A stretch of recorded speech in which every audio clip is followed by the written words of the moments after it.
नमस्कार, मुकाबला में आपका स्वागत है। मैं हूं संकेत उपाध्याय। ये बीता हफ्ता बजट का हफ्ता था। बजट पेश किया गया। बजट दरअसल एक लेखा जोखा होता है।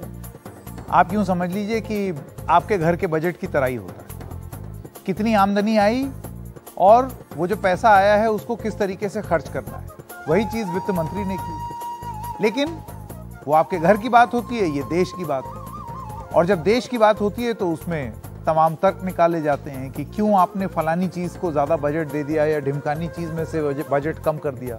वही चीज इस बार भी हुई है। सरकार का यह मानना है कि कैपिटल एक्सपेंडिचर पर खर्चा बहुत ज्यादा बढ़ा करके वो ग्लोबल रिसेशन, मतलब आप ये समझिए वैश्विक मंदी के इस दौर में एक ऐसा माहौल तैयार करने की ओर आगे बढ़ रहे हैं। उनका ऐसा मानना है सरकार का कि भारत उस तरीके से प्रभावित नहीं होगा जैसे कि और देश हो रहे हैं।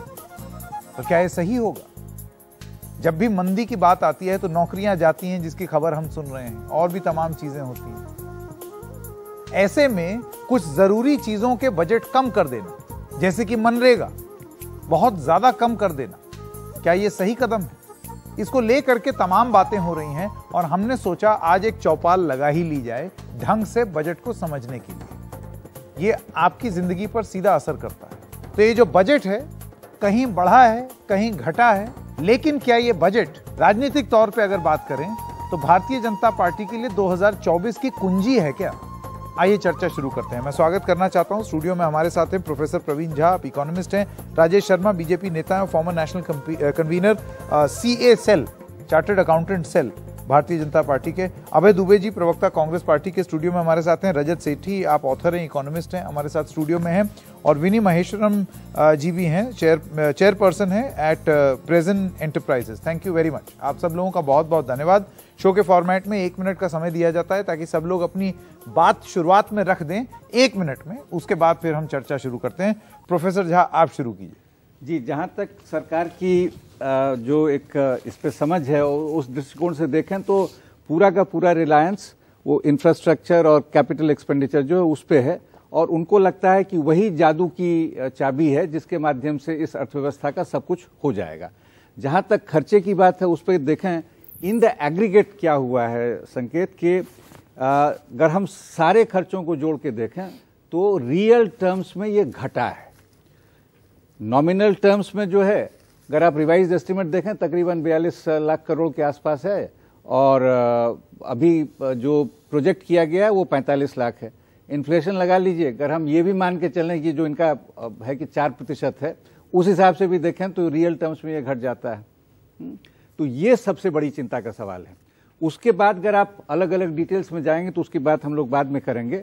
तो इनकी फिलॉसफी ये है कि कैपिटल एक्सपेंडिचर वाया इंफ्रास्ट्रक्चर जो है उसी से इस राष्ट्र का कल्याण हो जाएगा। उनके जो पॉजिटिव लिंकेजेस उनको दिखाई देते हैं। ये है मेरी चिंता, ये है कि खर्चों पे जो तवज्जो होना चाहिए था और उसके लिए आपको पैसा उगाना होगा, वो एक अलग बात। ठीक ठीक। राजेश जी देखिए, कैपिटल एक्सपेंडिचर बहुत बड़ा स्टेप है और लोगों ने एक्सपेक्ट नहीं किया था कि इलेक्शंस के पहले ऐसा रहेगा कि कैपिटल एक्सपेंडिचर पे इतना खर्च किया जाएगा, पर ये इस सरकार की लगातार नीति रही है। उसी को आगे बढ़ाते हुए 10 लाख करोड़ रुपए कैपिटल एक्सपेंडिचर पे खर्च किया गया। उससे रोजगार डेवलप करेगा। हम मनरेगा के अंदर में हम भत्ता देते हैं, पर अगर रोजगार अगर डेवलप करेगा, प्रधानमंत्री ग्रामीण सड़क योजना जो बन रही है उसके अंदर में काफी ग्रामीण का रोजगार जनरेट हुआ है, प्लस चेन इफेक्ट रहता है, गिट्टी वाले सीमेंट वाले, हर कोई जो चेन इफेक्ट है, और ये सब लेबर इंटेंसिव एरियाज हैं जिसके अंदर में काफी बढ़ोतरी होगी। तो रेल के अंदर में भी बढ़ाया गया है, रोड में भी बढ़ाया गया है, डिजिटल में भी बढ़ाया गया है, एयरपोर्ट्स में भी, हर एरिया में कोई ऐसा एरिया नहीं है जिसको छोड़ा गया है। तो capital is a very important thing. उसके साथ साथ मैं आपको बताऊं कि एजुकेशन का हमने 13% हाइक है इस बार।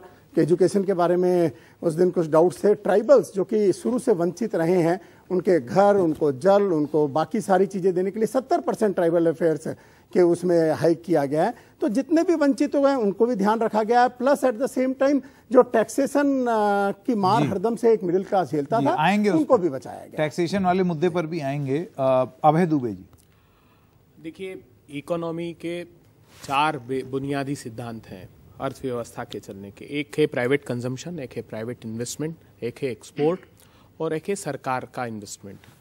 अब साफ दिखाई देता है कि 3 टायर इस इकोनॉमी के पंचर हैं, जिन 4 टायरों पर यह व्यवस्था चल रही है। ये तर्क दिया गया जब centre for monitoring Indian economy के भी दिसंबर में रिपोर्ट आई और 10.6% अनएम्प्लॉयमेंट रेट था, ग्रेटर अनएम्प्लॉयमेंट रेट। काम चाहने वाले और काम नहीं चाहने वाले निराश होकर बैठ गए, वो बड़ा आंकड़ा आया। तर्क ये दिया गया कि जीएसटी का कलेक्शन, ये भी कहा गया कि बम्पर कलेक्शन हुआ है। 2 महीने पहले का डेटा 1,50,000 करोड़ रुपए। अगर उसके इंग्रेडिएंट्स पढ़ेंगे आप तो 40,000 करोड़ रुपए से ऊपर इंपोर्ट के कारण है, 11,000 करोड़ रुपए सेस के कारण है और बाकी इन्फ्लेशन के कारण है। उससे साफ पता लगता है कि ग्रोथ के कारण वो डेटा नहीं बढ़ रहा है, वो ग्रोथ नहीं है, इसका अर्थ है कि हम स्टैगफ्लेशन का शिकार हो गए। तो ये जो बेरोजगारी बढ़ी हुई दिखाई दे रही है वो उसी के लिए है, वो एड्रेस नहीं किया गया। और राहुल बजाज साहब कहा करते थे, mayor promises alone won't work wonders. सिर्फ आप वादे कर दो, मैं आगे खुलासा करूंगा बिल्कुल कि एलोकेशन जो किए हैं और खर्च क्या किया सरकार ने। ठीक है, इस पर आगे चर्चा करेंगे। रजत सेठी, देखिए कई सारे यहाँ पर मुद्दे रखे गए हैं, बड़े बड़े मुद्दे हैं। स्टैगफ्लेशन की बात की गई, जिसकी परिभाषा ये होती है जीरो ग्रोथ और हाई इन्फ्लेशन। ऐसा है नहीं, 7-8% पे ग्रो कर रहे हैं, विश्व में सबसे तेज ग्रो कर रहे हैं। तो ये सब बड़े बड़े टर्म्स थ्रो नहीं करने चाहिए इररिस्पॉन्सिबली। नंबर 1, जादू की छड़ी, यही हमारी फाइनेंस मिनिस्टर थी। कोविड के समय से लगातार 3 साल से गवर्नमेंट कैपिटल एक्सपेंडिचर करते हुए अर्थव्यवस्था को संभालती हुई आ रही हैं। तो इसलिए ये बोलना कि नहीं ये जादू की छड़ी, ये चलेगी नहीं, चली तो है पिछले 2-3 सालों में। इसके बाद आप देखिए 4 पहियों की बात की गई। प्राइवेट कंजम्पशन इकोनॉमिक सर्वे बोलता है पिछले 10 सालों में सबसे ज्यादा है, 50% के ऊपर गया है। आपका गवर्नमेंट एक्सपेंस हम देख ही रहे हैं कि कैपिटल एक्सपेंडिचर सरकार कर रही है। तो पहिए कहां पंक्चर हैं, निगाहें तो नहीं पंक्चर हैं, ये देखना चाहिए। आप डेटा पे चले जाइए, रेवेन्यू कलेक्शन हो रहा था 7.5% का इजाफा हुआ है। जितना ये जो बढ़ा हुआ कैपिटल एक्सपेंडिचर है सारा बढ़े हुए रेवेन्यू से फाइनेंस हो रहा है। तो सेक्टरों में कमी नहीं लाई गई है। मनरेगा की बात है, उसके बारे में डिटेल में चर्चा की जा सकती है कि मनरेगा का लोकेशन कम क्यों किया। मनरेगा पर भी आएंगे और उसी पर एक हिस्सा तो मुकाबला का उसी पर केंद्रित रखेंगे। विनी जी, आज के महीने में देखते हैं तो इस साल की बजट महिलाओं के लिए सशक्तिकरण के लिए 25,448 करोड़ का प्रावधान किया है, बल्कि लास्ट ईयर से 267 करोड़ से ज्यादा है इस बार। रही है जब अभी ये महिला की, मैं महिला एज एंटरप्रेनर तो वही बात करूंगी कि जैसे कि महिलाओं के लिए आर्थिक सक्षम के लिए जैसे कहा है कि तुम 2 लाख रुपए बैंक में रखो तो वार्षिक आपको 7.5 इंटरेस्ट मिलेगा और एक सम्मान पत्र मिलेगा। तो ये एक बजट के लिए बजट में आना ही नहीं चाहिए था इस तरह से। अगर महिलाओं का विकास करना है, सशक्तिकरण करना है, उनको बढ़ाना है आगे में, तो उनके लिए उद्योग में लाने के लिए, उद्योग बढ़ाने के लिए कुछ ऐसी योजना होना चाहिए बैंक में कि उनको आसानी से कुछ लोन मिले और अपना उद्योग वो चालू करे। ये जो महिलाओं के लिए वो 2 लाख का जो उन्होंने फंडा, वो मैं बहुत उसके खिलाफ हूँ। क्योंकि हमारा अगर विकास करना है, चाहे घर से हो या चाहे फैमिली से या कहीं बाहर से भी, समाज में भी हमको नाम रोशन करना है, इंडिया के इकोनॉमी में अगर हमको अपना कंट्रीब्यूशन देना है तो महिलाओं ने ज्यादा से ज्यादा उद्योग में आना चाहिए। उसके लिए गवर्नमेंट ने उसका ध्यान रख के उनको अच्छी फैसिलिटी देना चाहिए जब हम लोन लेने चाहते हैं। बिल्कुल बिल्कुल। एक छोटे से ब्रेक के लिए अभी रुक रहे हैं। भाग 2 में मुकाबला जारी रखेंगे और बात करेंगे कि कौन सी ऐसी चीज है जहां पर बजट बढ़ गया और बड़ा अच्छा है, और कौन सी ऐसी चीज लोगों के हिसाब से है जहां पर ये चिंता का विषय है, जहां बजट घटाया गया है, जैसे कि मनरेगा। मुकाबला जारी रहेगा ब्रेक के बाद।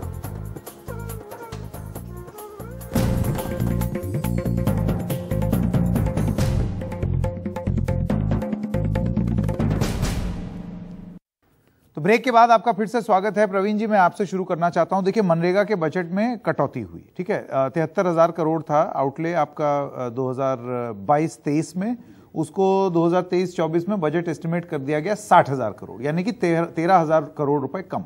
सरकार का यह कहना है कि आप हमारा रिवाइज्ड एस्टिमेट देखिए, वो 89,500 करोड़ था, 89,400 करोड़ जी। तो ऐसा मत समझिए कि अभी जो आवंटन किया है ये परमानेंट है, ये हो सकता है आगे रिवाइज भी हो जाए। और सरकार ये भी कहती है कि ये एक डिमांड बेस्ड स्कीम है, जरूरी नहीं है कि इसी पर सब लोगों को आश्रित किया जाए, और काम करें लोग, और जब बहुत बुरी स्थिति हो जाए तब तो ये है ही। कैसे जवाब देंगे आप? 2 बातें। एक तो ये जो रिवाइज्ड एस्टिमेट है, जैसा आपने बताया 89,400 करोड़, उसकी तुलना में तो आप देख ही रहे हैं कि जो एलोकेशन है, प्रॉमिस्ड एलोकेशन है, वो काफी कमा है। लेकिन इसमें आप अगर जो बैक वेजेस हैं, जो पेंडिंग ड्यूज हैं, अगर उसको जोड़ लीजिएगा तो ये और ज्यादा हो जाएगा। कई स्टेट्स की शिकायत रही है कि उनको टाइम पे पेमेंट मिलता नहीं है, कहाँ कहाँ मिला नहीं मिला, उसको हमें भी थोड़ा गंभीरता से देखना पड़ेगा। लेकिन वो भी एक समस्या होती है। तो मिला जुला के मेरी समझ से जो एक माहौल है देश में, खास करके ग्रामीण भारत में जो माहौल है, उसको अगर आप ध्यान में रखें तो ये कहना कि हम बाद में कर देंगे, जब डिमांड होगा, डिमांड बढ़ेगा, आप उसमें जो है थोड़ा बहुत कुछ इजाफा करेंगे। जो आप जितने रिसोर्सेज आप उगा रहे हैं उसमें से आप देखिए ना, बाकी जितने सारे और जैसे प्रवीण जी रूरल की बात हो रही है कि रूरल और एग्रीकल्चर इकोनॉमी को ऊपर करने के लिए पीएम आवास योजना हुआ, एग्रीकल्चर पे और जो फंड्स हैं, तो सरकार का ये कहना है, क्योंकि एक इंटरव्यू अभी मैं करके आया हूं फाइनेंस सेक्रेटरी का, तो जो उन्होंने तर्क दिया उस पर आप अपनी बात कहें। उनका ये कहना है कि और अशोक गुलाटी जी जो हैं एग्रीकल्चरल इकोनॉमिस्ट हैं, उनका भी ये कहना है कि आप क्यों चाहते हैं कि हर समय लोग एकदम मिनिमम वेज या मनरेगा टाइप पर ही चीजों पर ही आश्रित रहें, हम और माहौल बनाएं जिससे उनका आमदनी और बढ़े। बाकी किस सेक्टर में कहाँ रोजगार मिल रहा है, कितना मिल रहा है, जो इस तरह के वर्कर्स हैं, अगर आप उसको देखिए तो बात स्पष्ट हो जाती है कि क्यों उस पर जो है एम्फेसिस होना चाहिए। और दूसरा क्या है, देखिए इसको तो सरकारी क्लासिफिकेशन में इसको कहा गया core of the core schemes, अति महत्वपूर्ण। तो उस पर ये घटौती होती है। आपको जो नेशनल सोशल असिस्टेंस प्रोग्राम है उसमें मार्जिनल डिक्लाइन है कंपेयर टू जो एलोकेशन था 22-23 के लिए। जो umbrella programme for development of minorities वो 1/3 हो जाता है। 1810 करोड़ से 610 करोड़ पे है। इसी तरीके से आप जितने सारे हैं, अगर आप ये देखिए उसमें रियल टर्म, ये तो नॉमिनल फिगर्स में बोल रहा हूं, रियल टर्म्स में जो है इसमें से कोई भी स्कीम, इसमें शेड्यूल कास्ट को छोड़ के, जिसमें कि हो सकता है कि वो रियल टर्म्स में मैं एक बार थोड़ा सा ध्यान मनरेगा पर केंद्रित रखें, बाद में और चीजों पर आएंगे। रजत, मुझे आप ये बताइए, क्या वो मजबूरियां जिसकी वजह से मनरेगा का बजट इसी सरकार ने, पहले तो आपने बोला ये कांग्रेस की विफलताओं का नमूना है कि लोग गड्ढा खोद रहे हैं, ये प्रधानमंत्री का बयान था, लेकिन फिर यही गड्ढा खोदू स्कीम जो है उसमें आपने 1,11,000 करोड़ रुपए तक का बजट का प्रावधान किया जब कोविड हुआ। आपको लगता है वो परिस्थितियां बदल गई हैं कि अब इस 1,11,000 करोड़ को घटा करके 60,000 करोड़ कर देना ठीक है? देखिए मनरेगा कि इस पे आश्रित ना हो लोग। बिल्कुल, देखिए मनरेगा का कोविड के पहले का सिनारियो देखिए, लगातार जो आवंटन हो रहा था मनरेगा में कम हो रहा था। मनरेगा एसेंशियली रीडिस्ट्रीब्यूशन का तरीका है, पैसा गरीबों में बांटना, जो गांव में रह रहे हैं उनको नौकरियां नहीं हैं उन तक पहुंचाना पैसे को, यही एकमात्र व्यवस्था थी। लेकिन हुआ क्या है कि कोविड में सारा मास माइग्रेशन हुआ, सरकार को लगा सबसे सही और सटीक तरीका जिसकी डेटा है, सब कुछ है, मनरेगा है। इसीलिए पिछले 1-2 साल में अचानक से स्पाइक देखा गया डेटा में कि बहुत ज्यादा एलोकेशन मनरेगा में करने की जरूरत पड़ी। लेकिन अगर आप इस साल देखिए, वापस से पिछले ट्रेंड पे ही सरकार जा रही है जो कोविड के पहले था, नंबर 1। नंबर 2, जो गांवों में जो आदमी है, जो 2 फसलों के बीच में जो मजदूर होते हैं जिनको मनरेगा की जरूरत होती है, वही मजदूर अभी प्रधानमंत्री आवास योजना के लिए घर बनाएंगे। वही मजदूर जो हर घर जल की जो व्यवस्था है उसके लिए जो इंफ्रास्ट्रक्चर का काम होना है, जिनमें भरसक तरीके से बढ़ावा हुआ है अलॉटमेंट का, वहां पे खर्चा होगा। तो मजदूर उतने ही हैं, कई मजदूर शहरों में आ गए। सवाल और भी, देखिए एलोकेशन, लेकिन मनरेगा में भी गड्ढा खोदना है ना। अबे जी, शिकायतें तमाम है। शिकायतें ये हैं कि आपने जो बकाया था वो अभी तक तो दिया नहीं। पश्चिम बंगाल से लड़ाई चली रही है कि जितना आवंटन था उसके हिसाब से तो आपने अभी चुकाया ही नहीं है, और उस पर बजट और कम कर दिया। संकेत, अगर राज्यों को अध्ययन करेंगे तो ज्यादातर राज्यों में एक शिकायत और है, ये जैसे डिमांड ड्रिवन है, तो ये शिकायत है मजदूरों की कि काम नहीं दिया जा रहा है। सरकारें कहती है राज्य सरकार की पर्याप्त पैसा नहीं है। आप एवरेज डेज अगर निकाल कर देखेंगे तो वो 25-50 दिन से ज्यादा, 50-51 डेज, 52 डेज, जबकि 100 दिन का है। और अब इन्होंने कोविड क्राइसिस में तो 125 दिन, 150 दिन का अलग अलग स्टेट ने प्रॉमिस किया था। 60,000 करोड़ रुपए का प्रोविजन किया। ये बहुत दुखद पहलू है। अगर स्टेट वाइज भी देखेंगे तो मनरेगा की मजदूरी भी उतनी प्रभावी नहीं है, कहीं 200 रुपए है, कहीं 250 रुपए है। अब ये बात करते हैं कि वो एमएसएमई की कि वो शहरों में भी थोड़े काम करते हैं, गांव की छोटी इकाइयों में काम करते हैं। तो मिंट स्ट्रीट मेमो आरबीआई ने रिपोर्ट जारी की, उसने कहा नोटबंदी से और गलत तरीके से जीएसटी लगाने से एमएसएमई को बहुत बड़ा नुकसान हुआ है। 60 लाख एमएसएमई परमानेंट बंद हो गए। इन्होंने सर्वे कराया नहीं, जो 2015-16 में हमारा सर्वे था, उसके बाद इन्होंने उन छोटे एस्टेब्लिशमेंट का कोई सर्वे कराया नहीं। तो बहुत भयावह स्थिति है। दूसरी बड़ी बात यह है जो ये एग्रीकल्चर का कह रहे हैं, तो parliamentary standing committee on agriculture को पढ़िए, आपकी आंखें खुली रह जाएगी। ये जो बड़ी बातें की जा रही कि बहुत अलोकेशन कर रहे हैं, उसने कहा है कि 67,000 करोड़ रुपए आपने सरेंडर कर दिए। मंथ वाइज उन्होंने, ईयर वाइज उन्होंने डिटेल दी कि 19 में आपने 34,000 करोड़ रुपए, 20 में आपने 23,800 करोड़ रुपए, 9,586 ये क्या पैसा है जो खर्च नहीं किया? ये मिनिस्ट्री ने सरेंडर कर दिया जो खर्च नहीं किया। तो ये जो अलोकेशन बताते हैं। दूसरी आखिरी बात, ये जो कैपिटल एक्सपेंडिचर की बड़ी बड़ी बातें कह रहे हैं, तो कॉस्ट ओवररन 4.43 लाख। तो थोड़ा आम इंसान को समझने वाली भाषा इस्तेमाल कीजिए। कॉस्ट ओवररन क्या? कैपिटल एक्सपेंडिचर माने कुछ निर्माण करना, सड़क बनाना, मैं बता रहा हूं, मैं आपको भवन बता रहा बनाना। ये देखिए, सरकार के 150, कॉस्ट ओवररन क्या होता है ये बताइए। सरकार को 150 करोड़ रुपए से ऊपर के 1280 प्रोजेक्ट मॉनिटर करती मिनिस्ट्री ऑफ स्टैटिस्टिकल, जो सरकार के इंफ्रास्ट्रक्चर के प्रोजेक्ट हैं। उसने रिपोर्ट दी कि 380 प्रोजेक्ट ऐसे हैं जो देरी की वजह से 4.5 लाख करोड़ रुपए का खर्च उसमें बढ़ गया है। अच्छा, कैपिटल एक्सपेंडिचर टाइम पर क्योंकि खत्म नहीं हुआ तो दाम बढ़ गया। अब आप एक बात और बड़ी आखिरी बात मैं बताता हूं। ये बहुत अभी डिफेंस बजट पर खूब बात हो रही थी कि उसका कैपिटल एक्सपेंडिचर में, वैसे तो सेना ने पिछले साल भी 2,15,000 करोड़ रुपए मांगा था, इन्होंने 1,52,000 करोड़ रुपए दिया। उसकी सच्चाई आप देखकर चौंक जाएंगे। आर्मी का 51,492 करोड़ रुपए था, इनका 21-22 में खर्च कितना हुआ है? एक्चुअल्स आए 14,568 करोड़, 70% पैसा इसमें काट दिया। तो ये दिखाने के लिए लोकेशन तो बहुत अच्छा दिखाते हैं, लेकिन जब वास्तविकता का धरातल पर आते हैं। राजेश जी आपका जवाब। राजेश जी आपका जवाब। सबसे पहले तो अभी स्टेट की बात हुई, स्टेट की माली हालत की। मैं एक बार आपको बताऊं, 5 स्टेट अगर पूरे देश के अंदर में जिनकी बहुत बुरी हालत है इकोनॉमिकली, तो वो बिहार है, केरला है, पंजाब है, राजस्थान है, वेस्ट बंगाल है। वो कहीं ना कहीं एनडीए या बीजेपी की शासित नहीं है, जिनके जीएसडीपी रेशियो को अगर आप देखें तो बहुत बदतर हालत है। उसीलिए गवर्नमेंट ने कहा है कि हम स्टेट को पैसे देंगे और 50 साल तक बिना ब्याज के देंगे, पर उनको इंफ्रास्ट्रक्चर पे खर्चा करना पड़ेगा, ना कि रेवड़ी बांटने में खर्चा करना पड़ेगा। आप किसी को खाना दे सकते हो, आप किसी को स्वास्थ्य दे सकते हो, आप किसी को एजुकेशन दे सकते हो, ना कि आप इलेक्ट्रिसिटी, बस और ये सारी चीजें देखें। तो ये स्टेटों को भी सोचना चाहिए। दूसरी चीज है, अब हम आते हैं कि कैपिटल एक्सपेंडिचर का।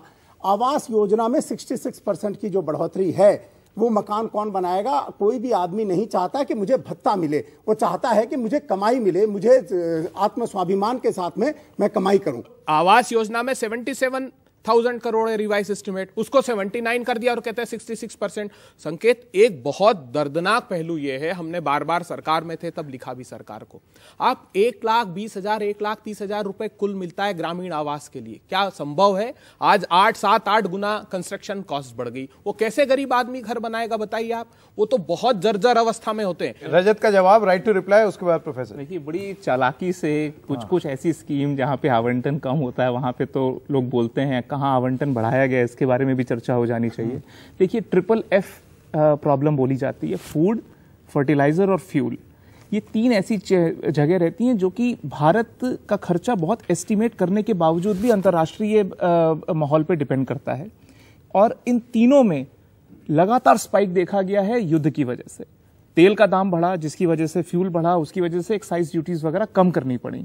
आप फर्टिलाइजर की कॉस्टिंग को देखिए, फर्टिलाइजर की कॉस्टिंग में 1.5 गुना का इजाफा आया, 2.5 लाख करोड़ का खर्चा करना पड़ा, जो कि बजटेड नहीं था। वही जब देखिए, बजट ना एक बार नहीं होता कि एक बार बना दिया वही फाइनल हो गया, लगातार चेंज होता है, लगातार एडजस्टमेंट्स करनी पड़ती हैं। कुछ सेक्टर में जहां स्पेंडिंग उतनी गति से नहीं हो रही, हर मंत्रालय को टारगेट दिया जाता है कि अगर आप स्पेंडिंग नहीं कर पाएंगे तो आपका बजट लैप्स हो जाएगा। 6-6 महीने के टारगेट्स होते हैं। देखिए, ये व्यवस्था आज की नहीं है, ये बीजेपी की व्यवस्था नहीं है, कांग्रेस की नहीं है, चला आ रहा है। और इसीलिए रिवाइज एस्टिमेट्स में फ्रेश कैलकुलेशन की जाती है और पार्लियामेंट के पास जाया जाता है कि ये फ्रेश तरीका है। प्रोफेसर जाओ, बहुत टाइम से वेट कर रहे हैं। सिर्फ 10 सेकंड दे दीजिए। हाँ, आऊंगा वापस, पक्का। मैं ये कह रहा था कि मनरेगा की जो फंक्शनिंग है, उसमें खास करके सेंटर और जो यूनियन गवर्नमेंट और स्टेट्स के बीच का जो एक रिलेशन है, वो बड़ा समझिए कि कॉम्प्लिकेटेड हो जाता है। पैसा आप टाइम पे रिलीज नहीं करेंगे तो क्या होगा? स्टेट गवर्नमेंट जो है ऑलरेडी कुछ एक्सपेंडिचर इनकर कर चुकी हैं, नया नहीं करने की स्थिति में होती हैं, जो वेज आपको पेमेंट देना है आइडियली आपको 14 दिन में दे देना होता है। तो इन सब चीज़ों पे जो है सरकारी हलकों में ही आपको बहुत रिपोर्ट्स मिल जाएंगे जो इन समस्याओं के बारे में बातचीत करते हैं। दूसरी बात यह है कि जो कुछ मैकेनिज्म्स जो बदले गए उसमें मान लीजिए कि आप कहेंगे कि साहब जो डिजिटल पेमेंट और डिजिटल मोड से पेमेंट होना है उसमें बायोमेट्रिक वाला 13%, 14%, 15%, झारखंड चले जाइए ना, आप लगाते हैं चक्कर, वो हो नहीं पाता है, वापस घर चले जाते हैं। आने जाने में जो आपका 2 दिन में खर्चा होगा वो आपका वेज होना था।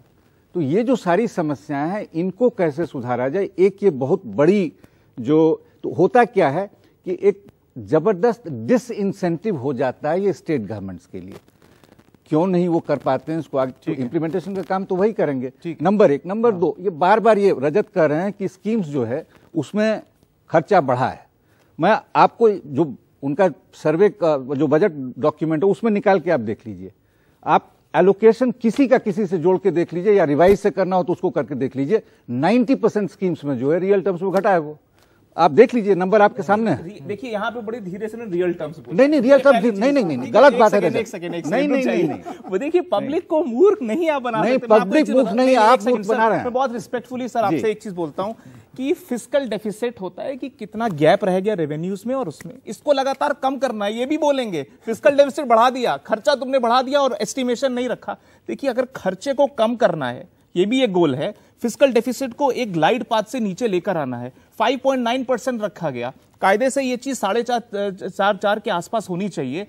फिर भी सरकार ने खर्चा किया, लेकिन कोई तो ग्लाइड पाथ होना चाहिए ना कि कम हो रही हो धीरे धीरे एक्सपेंडिचर और रेवेन्यू बढ़ता जा रहा हो, ताकि ये गैप कम हो। करके कर दो कारपोरेट टैक्स कम करके, जो पार्लियामेंट्री कमेटी ने एलिगेशन लगाया कि 1,84,000 करोड़ रुपए का नुकसान देश को हुआ 2 साल में, पार्लियामेंट्री कमेटी ने ये आरोप लगा। मैं संकेत जी बहुत महत्वपूर्ण बात बता, प्रधानमंत्री जी के हर बार भाषण सुनिएगा लाल किले की प्राचीर से, किसान भाइयों ऑयल सीड्स का प्रोडक्शन इतना करना कि मुझे एडिबल ऑयल विदेश से नहीं मंगाना पड़े क्योंकि हम आत्मनिर्भर होना चाहते हैं। प्रधानमंत्री जी अभी इकोनॉमिक सर्वे में आपने बताया कि 24 मिलियन टन से 35 मिलियन टन हो गया। फिर बताइए कौन दो धन्ना सेठ इस धंधे में कूदे कि आपने इंपोर्ट की खुली छूट दी। और रामविलास पासवान जी की मृत्यु के पूर्व की आखिरी प्रेस कॉन्फ्रेंस पढ़िएगा, उनने कहा कि ये जो सब कुछ किया जा रहा है किन लोगों के लिए किया जा रहा है ये पता है।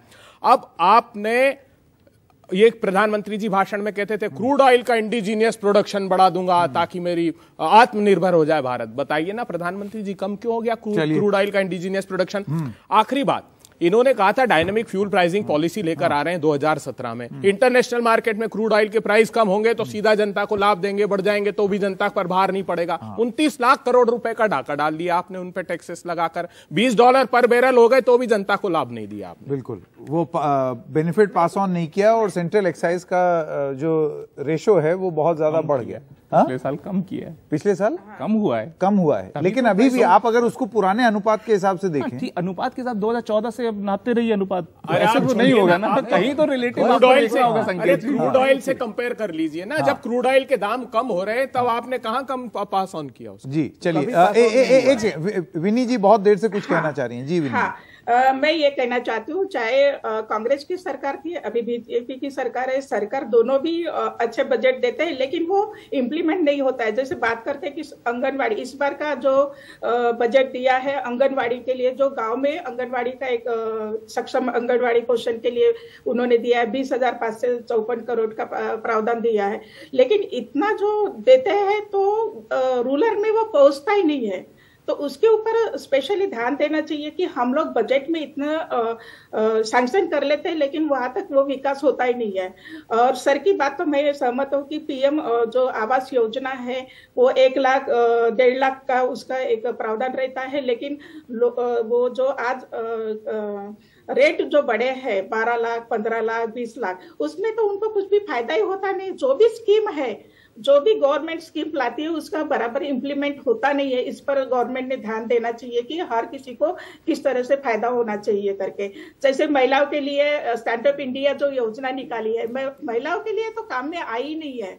तो ये सारी चीजें अभी बीजेपी गवर्नमेंट ने उसमें थोड़ा सा अपने बजट के हिसाब से, या जो भी स्कीम चलती है, महाराष्ट्र गवर्नमेंट की स्कीम है जो महिलाओं के लिए, जो उन्होंने एक अच्छा उन्होंने ये निकाला है, सैंक्शन किया है कि रूल निकाला है कि ये महिलाओं को ये मिलेगा वो मिलेगा, इंडस्ट्रियल होंगे तो, लेकिन उसमें कुछ भी इम्प्लीमेंट होता नहीं है। तो इम्प्लीमेंट होना बहुत जरूरी है, इस पर गवर्नमेंट ने ध्यान देना चाहिए।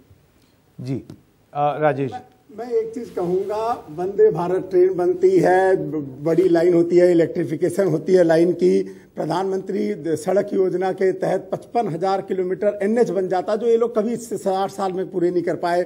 लाखों किलोमीटर आपका ग्रामीण सड़क बन जाती है प्रधानमंत्री ग्रामीण सड़क योजना में। आयुष्मान भारत के अंदर में 22 करोड़ लोगों को फायदा पहुंच जाता है। बिजली 2.9 करोड़ को सौभाग्य उसमें मिल जाती है। उज्ज्वला योजना में 11 करोड़ लोगों को गैस मिलती है। तो आप देखिए, कोई भी चीज, स्किल डेवलपमेंट में बहुत लोग स्किल हुए। मकान का डाटा है कि 2 करोड़ मकान बने। आप कहते हो कुछ कम बन गए, कुछ ज्यादा बन गए। अरे बने तो सही, आपने कभी जिंदगी में नहीं सोचा किसी को मकान देने का। किस तरीके की बातें करते हैं। लोगों को नल तक पानी पहुंचाने का तो ये सपना नहीं सोच सकते थे, जो हमने 11 करोड़ परिवार तक पहुंचा दिया। तो ये कोई भी ऐसी जगह नहीं है जहां पे इन लोगों ने कोशिश करी थी। इलेक्ट्रिसिटी नहीं पहुंचाया, पानी नहीं पहुंचाया। इससे पहले कि आप जवाब दें, मेरा बस ये कहना है कि अब देखिए, अब ये चुनावी वर्ष है, आपका ये आखिरी बजट है, इसके बाद 2024 का चुनाव होगा। एक बजट जो इसके बाद आता है वो वोट ऑन अकाउंट होता है, छोटा बजट होता है, मिनी बजट। तो इस बजट में आपके हिसाब से आपको लगता है कि ये भारतीय जनता पार्टी ने चुनावों को ध्यान में रख के कुछ इस तरीके की बातें कही हैं कि मन को भा जाए, टैक्स की जो रेजीम है जिसको बदलाव किया है, उससे मतलब खासी जिज्ञासा है लोगों के मन में कि किस तरीके से अब थोड़ा और टैक्स बचेगा। नहीं, देश में अब इस बात की चर्चा है कि ये सचमुच इनका आखिरी ही बजट रहने वाला है। अब देश की जनता अगले बजट के लिए इनको अवसर देने वाली नहीं है। और कितना 18-18 घंटे प्रधानमंत्री जी 20-20 घंटे ये बताते हैं, मेहनत करते हैं। इतनी मेहनत किस काम की? 12 करोड़ लोगों के रोजगार छीन जाए, 84 करोड़ लोगों की आमदनी घट जाए, 142 लोग इस महामारी की विभीषिका में 30 लाख करोड़ रुपए कमा लें। खुद इकोनॉमिक सर्वे में बता रहे हैं कि HDI जो 130 था, ह्यूमन डेवलपमेंट इंडेक्स, वो 132वें स्थान पर आ गए। हम हंगर इंडेक्स में 107वें स्थान पर आ गए। तो इतनी बड़ी तरक्की अंतिम पंक्ति में लोगों के लिए, और धन्ना सेठ 1002 करोड़ रुपए रोज कमाए और किसान की 27 रुपए रह जाए। इतना 18-18 घंटे काम मत कीजिए। अब आपको अवसर नहीं, आप प्रतिपक्ष में रह करके जी राजेश जी का जवाब फिर मैं आपको, क्योंकि राजनीतिक आप पर आरोप लगा है तो आप जवाब दे दीजिए। देखिए, राजनीतिक आरोप तो जिनको लगाना है उनका बेसलेस आरोप है। आप भी वही करते हैं। नहीं, बेसलेस का मैंने डाटा बताया, मैंने जिनके बताया वो डाटा बताया। मैं भी सारा डेटा आपको दिखा रहा हूं ना। स्वच्छ भारत में इंडेक्स बढ़ रहा है क्योंकि टॉयलेट बने हैं। वो आप जाके गांव में पूछो ना, टॉयलेट बने हैं कि नहीं बने। कृषि सम्मान निधि गई है कि नहीं गई है, अकाउंट में जाके पता लगाओ ना। हम क्या चीज का बात कर रहे हैं? ये कोई भी तरीके से कुछ भी 60-70 रुपए का दाल और तेल 200 रुपए पार कर देते। और अरे ये देखिए, इन्फ्लेशन की बात हमने इन्फ्लेशन को कंट्रोल में रखा। इन्फ्लेशन की बात कांग्रेस इसलिए नहीं कर सकती, हर स्टेट में ये लोग लूट रहे हैं स्टेट के कर में, पेट्रोल और डीजल में। और सेंट्रल गवर्नमेंट ने कम किया है, स्टेट बीजेपी के गवर्नमेंट ने कम किया, पर इनमें से एक भी गवर्नमेंट ने कम नहीं किया। कहीं तो शर्म आनी चाहिए बोलने के पहले। ये अभी आपका डेटा है भाई। आप राजस्थान का बता दो, छत्तीसगढ़ का बता दो, आपने कितना कम किया? 9% का इन्फ्लेशन, स्पाइसेस 14.9% का inflation, clothing and footwear 9.7%। Rajesh, आपको राइट टू रिप्लाई दूंगा। बस एक मिनट, मैं ये बता दूं कि देखिए, खाने का 7% इन्फ्लेशन है, मैं नहीं कह रहा हूं, ये अभी इन्हीं का बजट डॉक्यूमेंट में से निकाला है। सर्ल्स एंड प्रोड्यूसेस का 9% है, स्पाइसेस का 14.9% है, क्लॉथिंग फुटवेयर का 9.7% है, फ्यूल एंड लाइट 10.5% है। कहते हैं देखिए साहब, सारे तो डबल डिजिट में आदमी। तो चलिए आइए इस पर जवाब ले लें एक एक करके। पहले रजत, फिर राजेश। हाँ, देखिए क्या होता है ना, ये जब टॉपिक हो टेक्निकल बुला लें या पॉलिटिकल लोगों को तो दिक्कत आ जाती है वहां पे। अभी इन्होंने बात किया कि इंडिविजुअल आइटम्स की बात करी और फिर कोट करते हैं इकोनॉमिक सर्वे को, आधा ही पढ़ते हैं आधा पढ़ना भूल जाते हैं। वही इकोनॉमिक सर्वे आपको बता रहा है इन्फ्लेशन एक कंजम्पशन बास्केट के हिसाब से होती है। स्पाइसेस में अगर डबल डिजिट इन्फ्लेशन है थोड़ी ना क्या मिर्ची घोटना चालू कर देंगे, मतलब सीमित मात्रा में खाएंगे ना, तो एक कंजम्पशन बास्केट का नेट इन्फ्लेशन नंबर निकाला जाता है, उसी को रिटेल इन्फ्लेशन बोलते हैं। रिटेल इन्फ्लेशन की सरकारी डेटा है 6 समथिंग चल रहा है। आप कहीं से भी देख लीजिए, आप किसी भी तरह इस डेटा को आप पार्स कर लीजिए, कोई ये नहीं कह सकता कि भारत में आज इन्फ्लेशन की समस्या है। एक डेफ्टली आरबीआई ने और सरकार की फिस्कल नीतियों ने इसको बैलेंस किया है। जो विश्व की परिस्थिति है काफी खराब है। आप कोई भी ये नहीं सोच सकता था जहां कंट्रीज डिफ्लेशनरी टेंडेंसी में थी, जापान जैसी कंट्रीज परपेचुअली हमेशा से डिफ्लेशनरी रही हैं, वहां 10% इन्फ्लेशन नहीं हुआ। लेकिन चीजें कंट्री से कंपेयर इन्फ्लेशन में तो कह रहा हूं पर कैपिटा जीडीपी जो 2007 में चाइना की थी वो आज हमारी है, उनका $69,000 पर कैपिटा जीडीपी है। जीडीपी ग्रोथ की बात नहीं कर रहा हूं, अगर 50 में ₹50 का टमाटर हो जाएगा दोस्त, तो वो अफोर्ड कर सकते हैं। हमारे यहाँ वो लेना बंद कर देते। कंपेयर मेरा आपका जो मूल प्रश्न था कि आइए लोक लुभावन के लिए है, देखिए लोक लुभावन ये अच्छा प्रश्न है आपका। मैं आपको और आपके दर्शकों को बोलता हूं, आप जितने भी चुनाव के पहले के बजट्स आए हों अभी तक, आप सब में देखिए एक रेवेन्यू एक्सपेंस जो बोलते हैं, जो खर्चा करती है सरकार कैपिटल चीजों में, एसेट बनाने में नहीं, सिर्फ खर्चा करने के उद्देश्य से, आप उनका रेशियो निकाल लीजिए। मैं इसलिए हैरान था कि इस बार तो जो एक संभावना थी, मार्केट भी एक्सपेक्ट कर रही थी, रेवेन्यू एक्सपेंडिचर में कहीं पे भी बढ़ोतरी नहीं की गई, सिर्फ कैपिटल में किया गया और ग्रोथ को सस्टेन करने के लिए किया गया। ये कॉन्फिडेंट बजट है। अब आगे साल कैसा बीतता है उसके ऊपर डिपेंड करेगा। जी प्रोफेसर झा जी, तो ये जो मुद्दा है इन्फ्लेशन का, जो रजत ने कहा कि समस्या नहीं, समस्या है। इसको ये कह देना कि वो 6% जो है इस देश में जो लोगों की क्रय क्षमता है उसके हिसाब से आप देखेंगे तो एक बहुत बड़ा तबका उससे इफेक्टेड होता है। ये बात जरूर है कि जो यूरोप में या यूएस में या जापान में जो हुआ, जिस तरीके से जो एक सब मतलब प्राइस स्टेबिलिटी दशकों से थी, और उसमें जो है वहाँ, लेकिन फिर वो तो एक अलग चर्चा हो जाएगी, उस पर नहीं जाते हैं हम लोग। देखिए, मैं सिर्फ ये कहना चाहता हूँ कि ये जो हमारी ज़रूरतें हैं, बहुत बेसिक ज़रूरतें जो हैं, जिनको आपको डायरेक्टली एड्रेस करना होगा। चाहे अब शिक्षा का बजट देख लीजिए, नेशनल एजुकेशन मिशन एलोकेशन जो है 22-23 का 29,533 था, 38,953 हो गया। इसी तरह से मैंने पूछा सरकार से, हेल्थ के लिए भी पूछा, नेशनल हेल्थ मिशन वो भी कम हुआ है। उन्होंने कहा आप ओवरऑल देखिए सेक्टर को, तो वो बढ़ा है। नहीं, अगर आप एक एक स्कीम में देखेंगे तो उसमें प्लस माइनस। मैं तो सिर्फ आपको ये कह रहा हूं कि ये जो मेजर हेड्स, जिसको आप देखिए, मैं सरकार की परिभाषा में एक है core of the core schemes, जिसमें मैंने आपको बताया कि 6 में से बस एक है जिसमें कि रियल टर्म्स में थोड़ा सा उछाल है, 5 में जो है रियल टर्म्स में कम है। मनरेगा भी कोर ऑफ द कोर है, बिल्कुल। उसमें सबसे पहले स्कीम में उसी का नाम है MNREGA. Core of the core मतलब ये तो बहुत ही जरूरी, इसको कहते हैं अति महत्वपूर्ण स्कीम है। तो अगर उस पर कम रहा है तो कहीं ना कहीं चिंता का विषय इसलिए होना चाहिए कि अगर आपको लगता है जो उपलब्धि उससे होनी थी पिछले साल के खर्चे से वो आपने कर ली, तो आप खर्चा कम करें, फिर उसमें कोई ऑब्जेक्ट नहीं करेगा। लेकिन बाकी जो सारी चीजें हैं, ये जो आपने बिल्कुल सही बताया, जहां तक आवास योजना की बात है, उसका मैसेज थोड़ा अलग ढंग से जाता है। तो उस पर भी जो है, मतलब अगर आप देखेंगे कि अभी आपको किस साल का, मैं आपको ये आप आंकड़ा निकाल लीजिए, मैं तब तक जवाब दे दूं। नहीं, ये आवास योजना में जो 21-22 में 90,000 करोड़ था, ये एक्चुअल में आपको बता रहा हूं। उसके बाद अगले उसमें जो है आप 48,000 पे ले आते हैं। आपको लगा कि शायद रीजनेबल खर्चा इस बार हो गया, चलो उसको, लेकिन रिवाइज एस्टिमेट जो आपका कहां पहुंचा, 77,000 करोड़। ठीक है, और उससे अभी आपने उसको बढ़ा के रखा है। इसी तरह से जल जीवन पे जो है थोड़ा सा आपने बढ़ाया है, कुछ जैविक खेती है उस सब में आपने थोड़ा बहुत कुछ किया। तो ये सारे इंटेंट्स अच्छे हैं, उसको लेके कोई कुछ नहीं कहेगा कि साहब आपने कुछ नहीं किया। मैं तो सिर्फ आपसे ये कह रहा हूं कि ये कोर और अति कोर दोनों को मिला के आप देख लें तो आपको लगेगा। तो राजेश जी, आप जवाब कैसे देंगे? उनका ये कहना है कि जिन स्कीमों को सरकार खुद मानती है कि ये अत्यंत जरूरी हैं, कोर ऑफ द कोर, मतलब कि इनके बिना तो होगा ही नहीं, उनमें से प्रोफेसर झा का ये कहना है कि 6 में से 5 स्कीमों में कम हुआ है दाम। Real terms. अच्छा ये एक सेकंड सबसे पहले देखिए ऐसा है रजत सुनिए तो आप पहले तो देखिए ऐसा है कि एक तो ऐसे ही ये सब्जेक्ट ऊपर से निकलता है। रियल टर्म समझाइए, पहले दर्शकों को समझाइए, पहले समझाइए रियल टर्म होता क्या। कहरा को अगर कोई जानता हो तो हमेशा आप इन्फ्लेशन के साथ उसको एडजस्ट करते हैं। जैसे आप इनकम को करते हैं उसी तरह से खर्चे को भी करते हैं।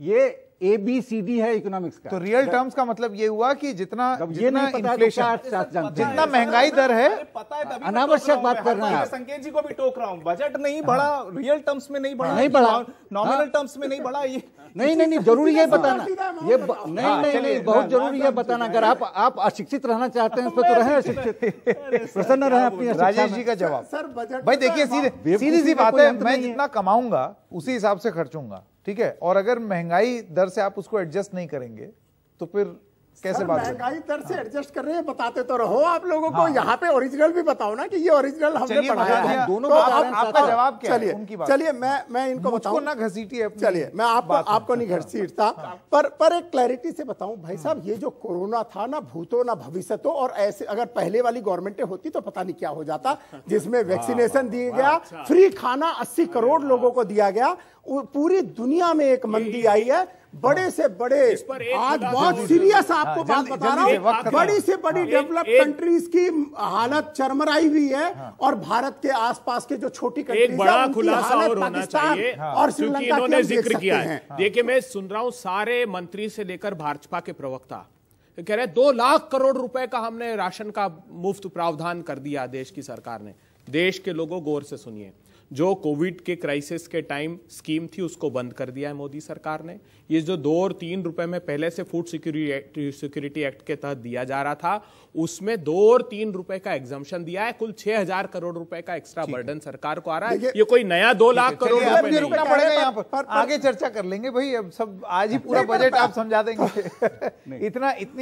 इतना चर्चा आज के लिए काफी है। पर जब विश्व पूरा चरमराया हुआ है, उस टाइम भारत के तरफ सारे देख रहे हैं, चाहे वर्ल्ड बैंक, IMF, सारे डाटा देख लें, भारत एक पर सुन के अगर आप कुछ सीख लें तो उसकी गुंजाइश होनी चाहिए। स्ट्रेटेजिक रिफॉर्म्स लेके आए जिसके लिए जल्दी से है। अगर ये कह रहे हैं ना कि भारत की तरफ सब लोग देख रहे हैं, तो आप ग्रोथ फंडामेंटलिस्ट हो जाइए, सब देख रहे हैं। बाकी जितने सारे बाकी बाकी जितने सारे नहीं, रोजगार भी एक चीज है। नहीं ये बजट ही नहीं है। रोजगार यहाँ खत्म करना पड़ेगा, ये कार्यक्रम खत्म करना पड़ेगा। आप सब लोगों का बहुत बहुत धन्यवाद। एक वक्त है छोटे से ब्रेक का। ब्रेक के बाद जब आएंगे तो मुकाबला जारी रहेगा। देखते रहिए NDTV इंडिया।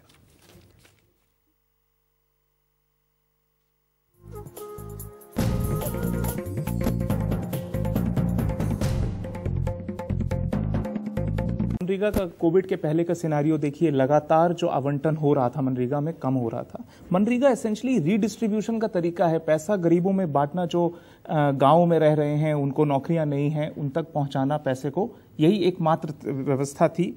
लेकिन हुआ क्या है कि कोविड में सारा मास माइग्रेशन हुआ। सरकार को लगा सबसे सही और सटीक तरीका जिसकी डेटा है, सब कुछ है, मनरेगा है। इसीलिए पिछले 1-2 साल में अचानक से स्पाइक देखा गया डेटा में कि बहुत ज्यादा एलोकेशन मनरेगा में करने की जरूरत पड़ी। लेकिन अगर आप इस साल देखिए, वापस से पिछले ट्रेंड पे ही सरकार जा रही है जो कोविड के पहले था।